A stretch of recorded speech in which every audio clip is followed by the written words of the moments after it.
తో నిన్న ఫెడరేషన్ వారు వెళ్ళిపోవడం జరిగిందే తప్ప ఫెడరేషన్కి అగైనెస్ట్గా మేము బై ఎలక్షన్స్ జరిపిస్తున్నామన్నమాట అవాస్తవం.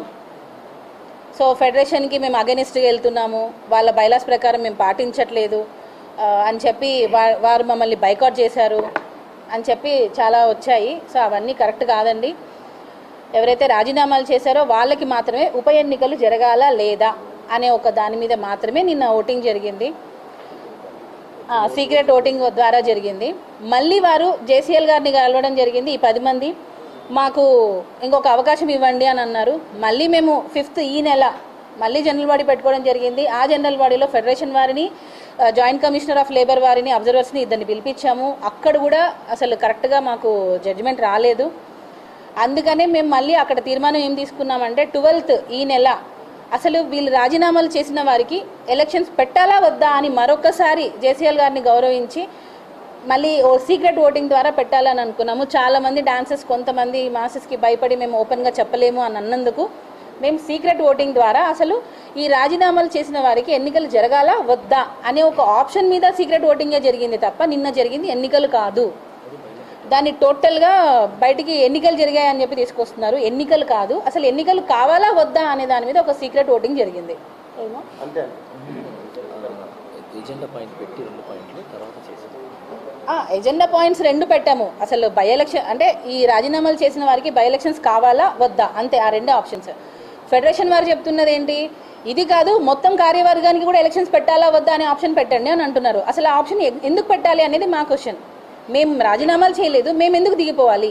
ఎక్కడ కూడా ఏ యూనియన్ బైలాలో కూడా ఒక కార్యవర్గం ఇంత % చేస్తే మిగతా వాళ్ళు కూడా డిజాల్వ్ అవ్వాలి అనేది అయితే ఎక్కడ లేదు. సో మాకు ఇంకా మా పదవీ కాలం ఉంది, మేము ఇంకా కొనసాగుతాం అనే వాయిస్తోనే మేము మాట్లాడాము. అందుకే మేము ఆ ఎజెండా పాయింట్ పెట్టము అని అన్నామే తప్ప ఫెడరేషన్ వారికి అగెనిస్ట్గా వెళ్ళాలి అనే ఒక ఉద్దేశం మాకు లేదు. మాకు ఫెడరేషన్ కావాలి, మేము ఎప్పుడు వారితో పని చేస్తూనే ఉంటాము.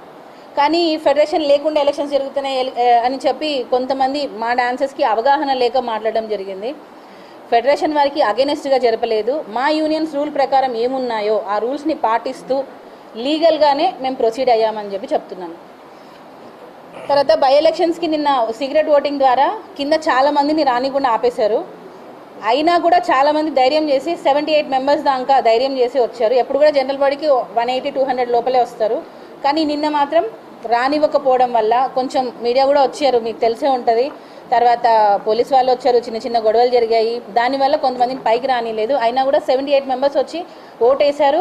అందులో 75 మెంబర్స్ మాకు ఉప ఎన్నికలు కావాలి అని చెప్పి ఓటేశారు. ఓన్లీ 3 మాత్రమే మాకు వద్దు అని ఓటేశారు. సో ఏదైతే ఫైనల్గా ఎక్కువ మెజారిటీ వస్తుందో దానికే వెళ్తాం కాబట్టి ఉప ఎన్నికలు కావాలి అనే దాని మీద మేము ఈ నెల 26వ తేదీ మేము ఉప ఎన్నికలు అంటే రాజీనామాలు చేసిన వాళ్ళకి బై ఎలక్షన్స్ కావాలి అనే దాని మీద మేము డిసైడ్ చేసుకున్నాం. సో ఇది యాజ్ పర్ యూనియన్ రూల్స్ ప్రకారమే వెళ్ళాం తప్ప ఎక్కడ కూడా ఫెడరేషన్ వారికి అగెనిస్ట్గా వెళ్ళాలి అనే ఒక ఇంటెన్షన్ మాకు ఎప్పుడూ లేదు. గతంలో ఫెడరేషన్ వారు మా పెద్దలు ఏవైతే డెసిషన్స్ తీసుకుంటూ వచ్చారో వాటిని మేము ఫాలో అయ్యాం తప్ప కొత్తగా మేము ఏకపక్ష నిర్ణయాలు ఎక్కడా తీసుకోలేదు. ఏదైనా సరే సర్వసభ్య సమావేశంలో పెట్టి మెజారిటీ సభ్యుల ఆమోదం తీసుకొనే మేము ముందుకెళ్ళాం తప్ప నా ఒక్కదాని డెసిషన్ ఎక్కడా లేదు. ఇది దయచేసి మీడియా కూడా కొంచెం గమనించుకోవాలి. ఏకపక్ష నిర్ణయం ఎక్కడ కూడా లేదు. ఏదైనా జనరల్ బాడీ ఆమోదంతోనే ముందుకెళ్తున్నాం.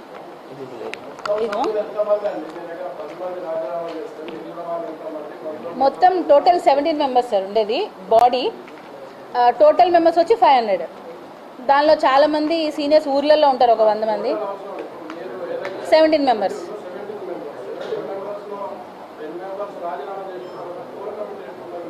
కోర్ కమిటీ కాదు సార్. ఇక్కడ ఒక డెసిషన్ తీసుకోవాలంటే మెజారిటీ ఉండాలి తప్ప మనకి ఇప్పుడు ఒక ప్రెసిడెంట్గా నేను ఒకవేళ రాజీనామా చేయకపోయినా మీద 16 మంది రాజీనామా చేసినా సరే నా పోస్ట్ నాకు ఉంటుంది కదా.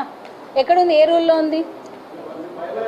మా బైలాలో లేదు, అది లేదు, ఏది లేదు. అది దేనికి? ఏదైనా ఒక జనరల్ బాడీలో ఆమోదం తీసుకోవడానికి కావాలి. ఒక జనరల్ ఒక 200 మంది వచ్చారు, దానిలో 1/3 మెజారిటీ కావాలి. అంతేగాని బాడీ డిజాల్వ్ చేయాలంటే ఇప్పుడు ఓకే సార్ మీరు అనుకున్నట్టుగానే అనుకుందాం. ఇప్పుడు ఒక మీ టీం మేము గెలిచామనుకోండి, లేదు లేదు లేదు లేదు లేదు ఎక్కడుంది సార్? లేబర్ యాక్ట్లో లేదు. ఎక్కడుంది? ఇప్పుడు నా పోస్ట్ నేను ఒక్కదాన్ని ఉన్నా సరే 16 మంది రాజీనామా చేసినా నా పదవి కాలం ఉంటుంది కదా.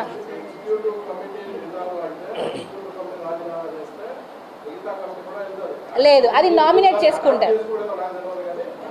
ఎలక్షన్ సార్, అందరికీ ఎలక్షన్సే. లేదు లేదు లేదు, వాళ్ళు మీరన్న ఉద్దేశంతోనే చేశారు. వాళ్ళు 10 మంది ఎందుకు చేశారంటే మొత్తం బాడీని డిజాల్వ్ చేయాలి, మేము ఉంటే ఇంకా మా తప్పులు బయటకు వస్తాయి అనే ఒక ఉద్దేశంతోనే వాళ్ళు డిజాల్వ్ చేయాలనే వాళ్ళు వేశారు. కానీ మా సభ్యులు కూడా ఇప్పుడు చాలా మందికి అవగాహన వస్తుంది సార్ ఎవరు ఏంటి అని అన్నది. ముందులో లాగా ఇప్పుడు తెలుసు, మీకు కూడా చాలా అప్డేట్ అయ్యింది. ముందులాగా ఇప్పుడు లేరు, తెలుసుకుంటున్నారు, అవేర్నెస్ పెరుగుతుంది. దానివల్ల అందరికీ తెలుస్తుంది ఎవరు రాజీనామాలు చేశారో వాళ్ళ వరకే ఎన్నికలు ఉండాలి. కానీ మొత్తం కార్యవర్గానికి ఎందుకు ఉంటుంది సార్? మేము 7 మంది ఉన్నాం, మేము ఏం తప్పు చేశామని? పోలీస్ కంప్లైంట్ ఎందుకు సార్? మా యూనియన్ సమస్య మేము డిసైడ్ చేసుకున్నాం.